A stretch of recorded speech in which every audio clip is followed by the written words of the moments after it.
Hello everybody, this is Tip Top Gaming here today with another Magic the Gathering video. In today's video, we are going to be breaking down a couple card spoilers that have been released for Theros Beyond Death. So for those of you who don't know, there was a pretty decently sized leak that came out for Theros Beyond Death a while back.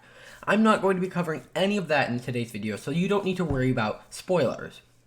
However, I am going to be covering about 3 cards that have all been revealed, and they are pretty cool looking. So, they were revealed by this website called GameSpot. There's actually a link from Daily MTG to take you right here. And it basically says, Theros Beyond Death hit stores on January 24th, 2020. So I'm going to read through the article, tell you what I think, and break down the cards.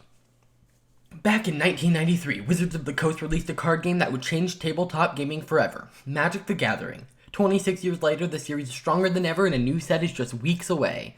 This January, Magic the Gathering puts gods in your control with its new set, Theros Beyond Death. Wizards of the Coast has given GameSpot a heads up on a few of the new cards arriving in the set, which you can check out below along with their alternate arts. So here's Ashiok. We're going to cover the cards here in a second. Ashiok is a legendary planeswalker that can bounce permanents to their owner's hand to create nightmare tokens that exile opponents' deck cards and can cast exiled opponents' cards. Exiled opponent cards. Ashiok, that's not how I would have worded that. Ashiok can use your opponent's deck against them. The other revealed planeswalker is Elspeth, but she has 2 abilities. She has the ability to create soldier tokens, heal the player, and buff 2 targets. Both of these cards are in the main set. I'm going to skip that. As for Theros Beyond Death, the set has more than 250 new cards with new and returning mechanics. The pre-release begins on Magic the Gathering Arena on January 16th, and in the real world on January 17th. In order to okay. Basically, that's the one thing I want to jump down here and say really quickly before we jump into the cards. It is arriving on MTG Arena on the 16th. For something like Thornveld Drain, it was actually released on MTG Arena 7 days before, so a week before it came to MTG Arena. And however, here it's just coming a day before, which is kind of weird. Normally, I think they do that to like space it out. So, it's big hype around the weekend, forming on the MTG Arena launch. Big hype around pre-release. Big hype around release. And so that allows them to basically have 3 weeks of release hype.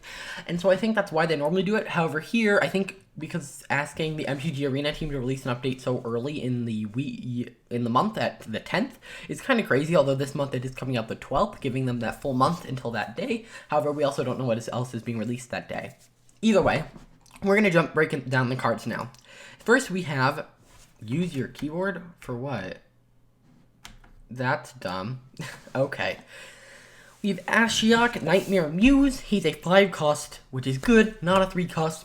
Legendary Planeswalker Ashiok, 5 loyalty. He has a +1 that says create a 2/3 blue and black nightmare creature token with, whenever this creature attacks or blocks, each opponent exiles the top 2 cards of their library. So, basically, this is very good. So obviously this would be a mill card, and I think that this would definitely be a commander as an option. The current Ashiok is already seen as a commander for mill decks. And this one already seems good based on the fact that the +1 is it not only furthers the strategy of mill, but it also defends him. A 2/3 blue and black nightmare creature token, that is a new chump blocker every turn. And then we have a -3, and it says return target non-land permanent to its owner's hand. That player's exiles a card from their hand. So this can be very powerful. So let's say your opponent, so this is a non-land permanent. Let's say your opponent is playing Red Rush, and they burn out their entire hand. You board wipe using Ritual of Soot, killing everything, and now they just have their Cavalcade of Calamity. You can use Ashiok to -3 to return that non-land permanent to their hand. If that's the only thing in their hand, they then have to exile it. So if your opponent has nothing in their hand, that is a -3 that says exile target non-land permanent. Now they do have to have nothing in their hand, and that is not that's not super duper powerful in terms of being broken. However, it's very cool that in one ability you can kind of remove something, and you can basically remove 2 threats. One of them permanently and one of them temporarily.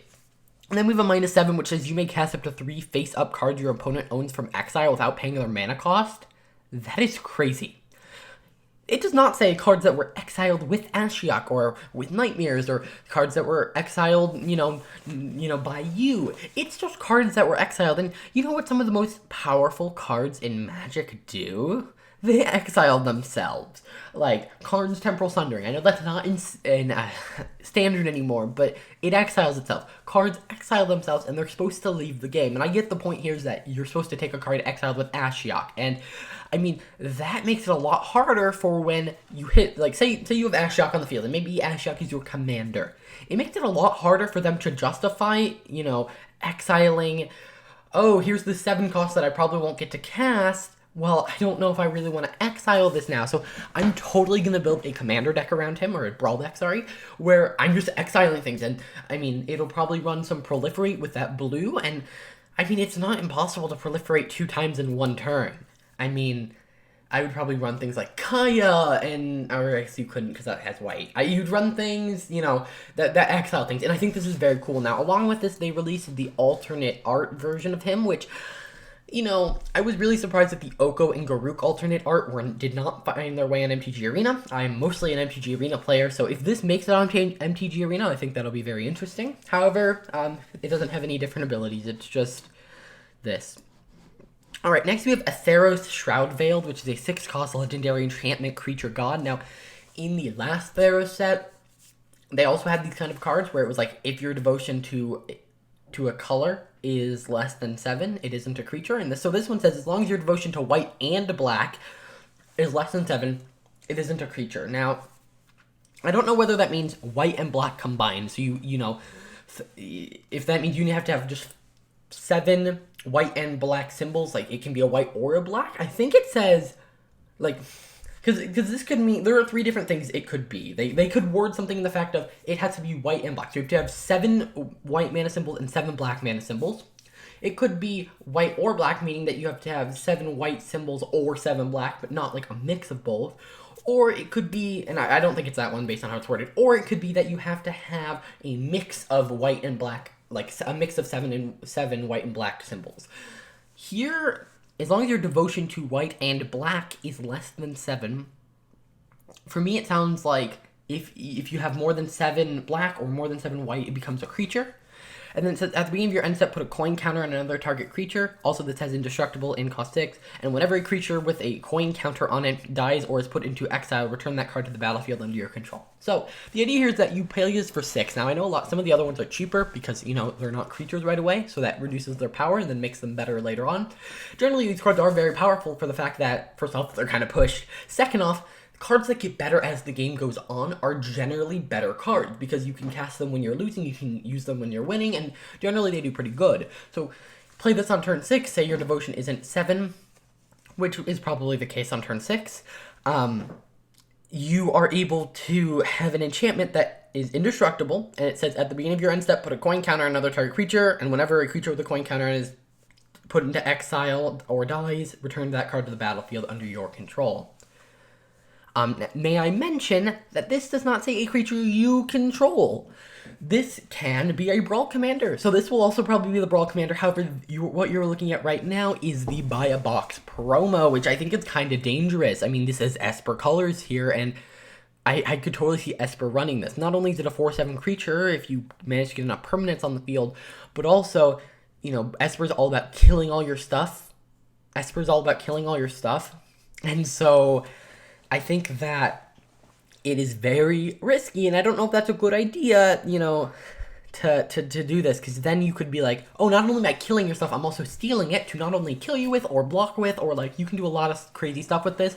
This mixed with Ashiok, I mean, that is Esper right there. That's the only reason I made that comparison. They both care about exiling, and we're talking about a set where you go down and are dead. So I could see that being a little theme throughout. Alright, our last one is Elspeth, Sun's Nemesis. Now, this was one of the cards that was spoiled, so we already know about this, but I'm going to break it down, because I'm sure a lot of you haven't seen that video. It's a 4-cost, 5 loyalty legendary planeswalker Elspeth. It has -1 up to 2 target creatures you control get +2/+1 until end of turn. -2 create 2/1/1, and -3 you gain 5 life. Now, if you notice, there's no +1 ability, or just plus ability in general. However, it does have Escape, which allows you to exile 4 other cards and pay 6 to cast this from your graveyard. So that basically means you can keep running her out of loyalty as long as... Yeah, you can keep running her out of loyalty as long as you can keep exiling cards. And so the fact that Ashiok, which is generally a mill planeswalker, exiles things instead. It makes it so that it's really good at dealing with Elspeth. Like, the original Ashiok is very good at dealing with this because not only does it remove it from the graveyard, but it also removes the fuel. I could totally see escape cards being the ones with the fancy frames this time around, because last time it was adventure cards. I could see escape ones having, like, you know, split, or I don't know what it would look like, but it's also interesting to note that the abilities on the bottom of the card, I know things like it can be your commander are down there, but I thought after War of the Spark they were pretty much just going to move everything to the top, but that's not a nitpick. Also with this, we can see that there's 254 cards. Also, we can see the original art. This was the one that was spoiled. I think that this card is decent. I don't think it'll make as many waves. I mean, monocolored Planeswalkers I get less excited for because I love Brawl as a format. And so, so this gets me way more excited because it's multicolored. I'm totally going to build a Brawl deck around Ashiok, and so I think this is really cool. Alrighty guys, that's been a lot of information for this video. Actually, it hasn't been, but I've been trying to break down things in more detail because I know you guys are not dumb. You can go read the article. So by allowing me to put my insight into it, I have more purpose in creating content, so that's why these longer videos have been coming out. Alrighty guys, that's it for this video. If you guys enjoyed, please hit that like button, subscribe, and I'll see you guys in the next video. Bye!